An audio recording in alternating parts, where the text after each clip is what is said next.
La région de Charlevoix abrite un joyau environnemental, la rivière du Gouffre, et on reçoit aujourd'hui le président de l'Association de conservation de la vallée du Gouffre, M. Benoît Bouchard. Bonjour. Bonjour.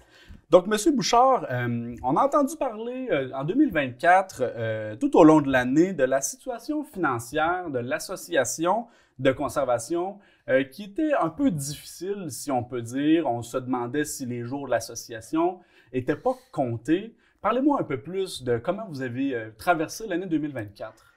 Bon, c'est sûr que ça a été difficile au point de vue financier parce qu'on a eu on a les reliques du déluge du 1er mai 2023. Des inondations. Oui, c'est ça. Vous avez été obligé de faire des réaménagements de plein d'infrastructures. On avait un petit coussin en 23. À l'époque? À l'époque, oui. Et on l'a mangé complètement pour se remettre à niveau.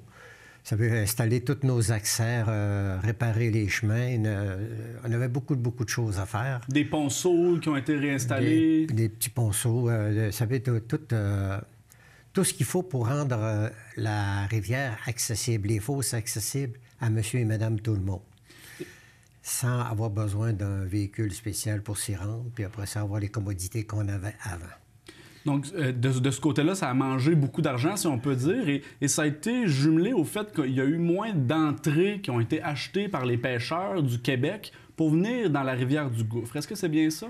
Oui, mais c'est un fléau national, c'est un fléau de tout le monde du saumon. J'ai eu une réunion au mois de novembre dernier. Là. Oui. Puis c'est partout. Là. Toutes les rivières ont la même chose. Même ceux de la Nouvelle-Angleterre, les rivières, les associations ont des problèmes. Ils ont des problèmes. Il y a moins de gens qui pêchent, mais c'est pour une cause qui est facilement identifiable. C'est parce qu'il y a moins de saumon dans la rivière. Il y a moins de saumon, la ressource est moins là. Puis, je vais vous dire, la ressource est moins là. Ce que j'ai eu comme information, ce que j'ai décodé, là, la ressource est moins là.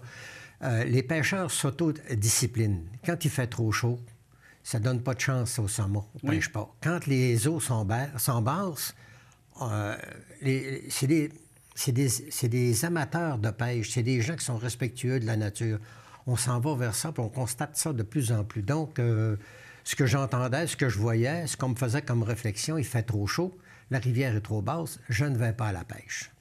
Et là, on a senti dans le milieu charlevoisien qu'il y a des choses qui se sont mises en branle à la fin de l'année dernière parce qu'on veut conserver cette association-là. On ne veut pas qu'elle mette fin à ses jours par manque de moyens financiers. Vous aviez ce matin même une rencontre de planification stratégique, si on peut dire, pour savoir où est-ce qu'on s'en va. C'est quoi l'avenir de l'association de la Vallée du Gouffre? Parlez-moi de cette rencontre-là.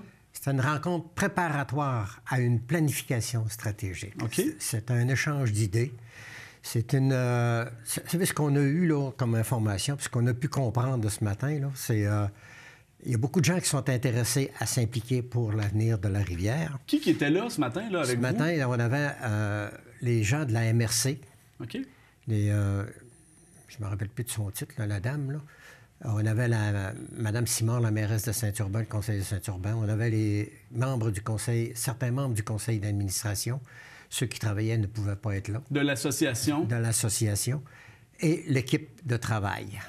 Est-ce qu'il y avait des gens des ministères à Québec ou de l'environnement? Ou... Pas pour le moment, parce que c'était une rencontre préparatoire, un brassage d'idées pour préparer la planification, la rencontre à la planification stratégique. Qu'est-ce qui en est ressorti, ces discussions-là? Ce qui est ressorti de là, c'est que la situation financière n'est pas désastreuse. On parlait de quoi? Une enveloppe budgétaire de 15 à 20 000 $ qui manquait pour compléter l'année? Oui.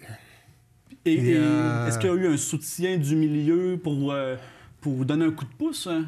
La FQSA, la Fédération, nous a aidés. OK. La municipalité, avec Mme Simard, la mairesse, a organisé un souper de financement, un souper tourtière. 252 personnes ont participé à ce souper-là. Oui. C'est les revenus que ça a généré. Ça a fait en sorte qu'on est capable de se rendre à la prochaine saison sans problème. On est capable de rencontrer toutes nos obligations sans de soucis. Vous en êtes ressorti rassuré ce matin? Très rassuré. Vous savez, quand on a le nez sur la vitrine, on ne voit plus rien. Oui. Mais quand les gens, là, ils arrivent avec des idées puis ils voient des choses que nous, on n'a pas vues, puis là, ça nous ouvre les idées. Donc, c'est plus facile puis c'est plus agréable. Êtes-vous en mesure de nous témoigner de quelques idées qui ont été énoncées qui vous semblaient intéressantes?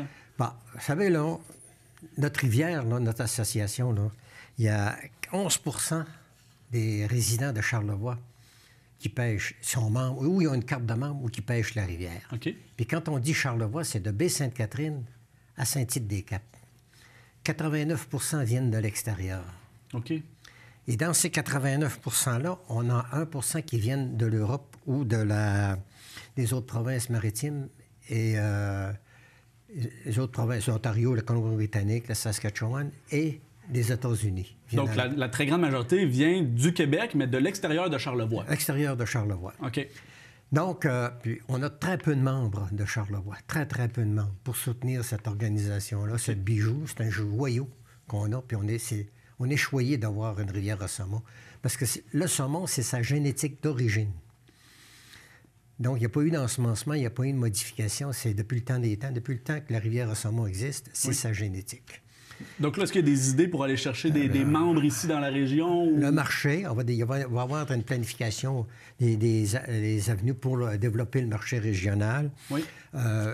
Trouver la clientèle, faire comprendre que c'est important de supporter ce milieu-là. Puisque, vous savez, là, le pêcheur qui arrive de l'extérieur, quand il est 2-3 jours là, dans la région, là, il ne couche pas dans une tente. Hein, puis c'est des repas, c'est tout un environnement, c'est tout un apport économique très, très important dans la région. Quand on sait que à peu près avec 16 à 1700 jours pêche, selon les données du ministère, c'est des retombées économiques de 1,5 million dans la région. C'est considérable. Hein? C'est pas un gros moteur économique, mais c'est toujours un apport. Dans les prochaines réunions à venir de planification stratégique, qu'est-ce qui est prévu? C'est prévu pour quand? Ça va être la prochaine réunion du conseil d'administration, c'est au mois de mars. Il va y avoir des comités qui vont être formés. Puis les gens vont se prendre en charge en main, puis après ça, planifier la prochaine saison. Mais c'est sûr et certain, ce qui est ressorti de ce matin, on va avoir une prochaine saison. Maintenant, est-ce que le pêcheur va être là? On ne le sait pas. Ça reste à voir, mais ça rassure au moins. Après 45 ans d'existence, on ne met pas clé sous la porte aujourd'hui. La clé ne sera pas mise sur la porte en 2025. Puis avec ce que c'est qui est sorti de ce matin, elle ne sera pas mise sur la porte. Je vous remercie beaucoup d'avoir fait le tour de ce dossier-là avec nous aujourd'hui, M. Bouchard. Ça fait plaisir. Puis on a besoin des gens de Charlevoix pour supporter cette rivière. On va continuer de suivre le dossier. Bonne continuité. Merci beaucoup.